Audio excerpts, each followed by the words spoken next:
Moneyline continues. CBS goes on the offensive. Carl Icahn may have set his sights on yet another company. And tonight I'll be talking with a man who started Wall Street's takeover fever 3 years ago. And that fever continues. I'll be talking with Boone Pickens next on Moneyline. Well, Phillips Petroleum, which just recently escaped the clutches of Boone Pickens, has named President and Chief Operating Officer C.J. Silas to be chairman when William Dowse retires on May 1st. The Phillips Board of Directors also raised the quarterly dividend to 75 cents from 60 cents and declared a 3-for-1 stock split. Well, Pickens' most recent takeover target is looking for help. Unocal has retained 2 Wall Street firms as financial advisors. Unocal retaining Goldman Sachs and Dillon Read & Company to work on a review of the tender offer being made by Boone Pickens and his investor groups. Well, the man who's created the need for all of that help is my guest tonight. He's the chairman of the board of Mesa Petroleum. He's Boone Pickens. He joins us from San Diego, California. Boone, welcome to Moneyline. Thank you, Lou. Glad to be here. Well, let me begin. Rumors all over Wall Street today that Unocal might be looking at Diamond Shamrock to buy. Do you know anything about that? I really don't, Lou. I heard that rumor. I was deposed most of the day on the Unocal lawsuit on our one of our 13D filings, right. And so I heard it on the street. Okay. What would you think? Do you think it would be likely that Unocal could go ahead with such a purchase? What do you think the board of directors might say there? Unocal's board of directors. I don't know, Lou. I just have to give you a no comment on that one. Okay. Let me talk to you for a moment, if I may, also about some other rumors, and then we'll move into some factual material. That is that Drexel Burnham may have some difficulty raising the $3.5 billion in financing that you require to go ahead with your takeover, your tender offer. I've got great confidence in Mike Milken and Peter Ackman over at Drexel, and I don't have any reason to believe that they're having a hard time. Okay. We have not seen, as we have seen in other takeover efforts by you and your investors, we have not seen Unocal stock take off. Does that disturb you in any way? What would be the explanation for that? Well, I think that Lou, is you had a preview of that in the Phillips situation. The margins in these companies are just is not as great as they were back in the Gulf situation. So, no, we haven't been surprised at that. Well, now, those margins are not as great based on the offer you've made. Is that simply an opening bid? Most analysts tell me that a good value for Unocal would range somewhere between 52 and 75 a share based on asset value.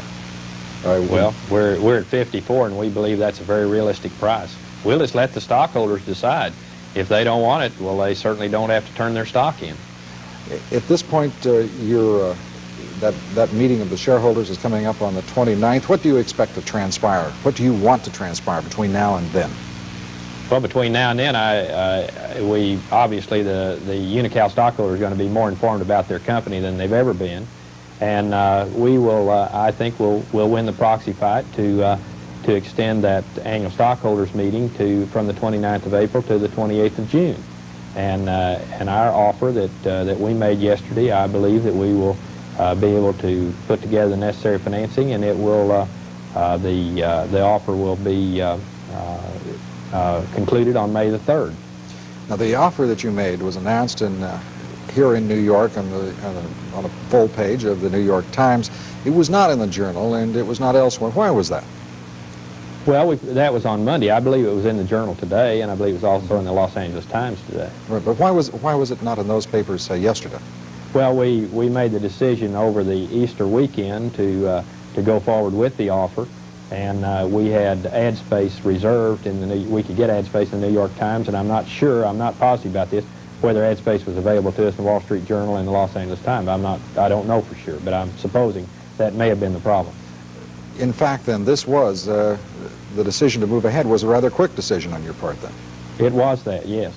At what point did you decide to make this a takeover? You had talked earlier about investment. Fred Hartley had been talking, the chairman of Unocal, had been talking about a fear that you were going to take him over, his company over, back in mid-February. What made you change your mind?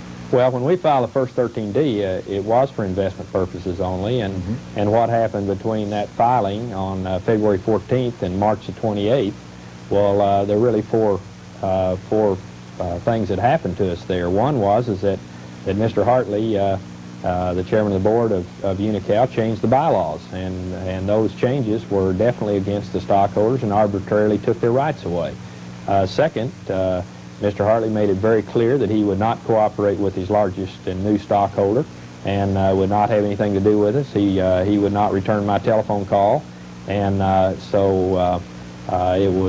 we were put in a hostile situation with our rights being taken away from us very clearly. And then the next event is that Unocal sued one of our banks, and that was nothing more than trying to intimidate our other banks. And you're referring to Security Pacific National? Right? That's the Security Pacific lawsuit. And then they sent out packets to all of our other banks, directors of those banks and officers of those banks, unmarked envelopes with a letter to Chairman Volcker of the Federal Reserve and a copy of the lawsuit to each one of those banks, not identifying who it came from. And so, you know, you can just take so much of that and you're going to have to do something different than you're doing. You can't just keep getting run over by somebody. Well, one might infer from what you're saying, Boone, that there was some emotionalism involved, that for what I perceive at least to be one of the few times that you were reacting to a situation, you were put in the situation of reacting. Was there any emotionalism associated with this? Not on my part. I think we approached these things very clearly. We were in it for investment purposes, and we had to change our intent because we had to protect our rights. To protect your rights. We're talking about a great deal of money. It is also to protect your investment. Is that not correct? That's correct. How do you best protect your investment by going into the takeover approach rather than the investment approach? Well, we were finally at a point where if we continued on the same track we were going on, that our investment would be worth less and less. And so in this case, we decided to go ahead and make an offer to the Unocal stockholders. We saw a bitter battle waged between yourself and Phillips Petroleum. It was not at that point a personal battle. At least it was not perceived in the media to be a personal battle between you and Bill Dowse, the chairman of Phillips. This one is shaping up as a personal battle between Boone Pickens and Fred Hartley. Is the perception wrong? Well, I think that Mr. Hartley has certainly brought it around to this. And but I can tell you one thing that's very encouraging from our side. We are getting numerous calls and even proxy cards already on the Unocal proxies and letters attached that say vote our stock with you. And those started coming in last week.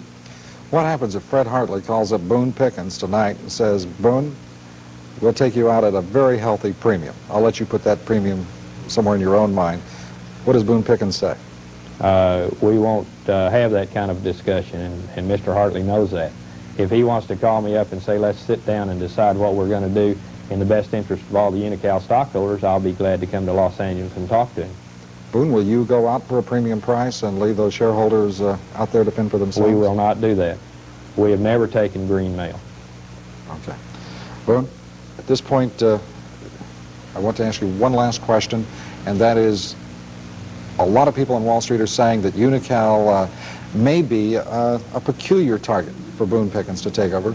Oil prices, some so-called experts here on Wall Street say, are sure to decline.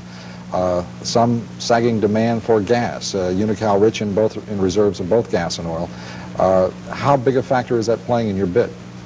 Well, you know, we're in this business. We've been in it for 35 years, and we feel like we know and understand the oil industry very well. And we believe we've made a very realistic offer for the company, and we're sincere about it, and we want to take it over and we want to run it. We have a single purpose here, and that is take over Unocal. Okay.